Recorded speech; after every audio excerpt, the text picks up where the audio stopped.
नमस्कार,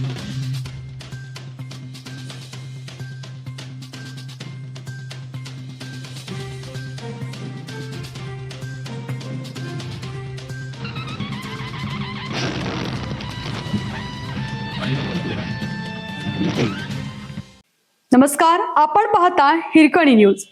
हिरकणी न्यूज प्रत्येक क्षण ताज्या घडामोडी आणि महत्त्वाच्या प्रत्येक बातमीसाठी नेहमी तत्पर. राशिवडीतील तरुणाचा डेंग्यूने घेतला बळी. 8 दिवसापूर्वी त्याची अग्निवीर म्हणून निवड झाली. पुढील परीक्षांची तयारीही सुरू होती. घरात आनंदी वातावरण होतं. मात्र नियतीच्या मनात काही वेगळेच होते. त्याला डेंग्यूची लागण झाली. उपचारासाठी जाताना तो ठणठणीत होता. मात्र 8 दिवसाच्या तापाने त्याचा बळी घेतला आणि त्याच्यासह घरच्यांचेही स्वप्न अधुरे राहिले. ही हृदयद्रावक कहाणी आहे राशिवडे बुद्रुक तालुका राधानगरी येथील अथर्व संतोष निल्ले या 20 वर्षाच्या युवकाची.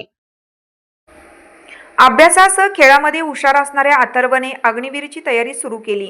एकुलत्या एक मुलाची धडपड पाहून आई वडिलांनीही पाठबळ दिले.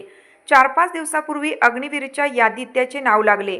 त्यानंतर पुढील परीक्षांची तयारी सुरू झाली, पण त्याला अचानक डेंग्यूची लागण झाली.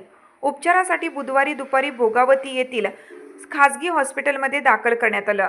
जाताना तो काही अंतर चालत गेला होता, पण या ठिकाणी तब्येत ढासळल्याने कोल्हापूर येथील खासगी हॉस्पिटलमध्ये उपचारासाठी त्याला दाखल करण्यात आलं.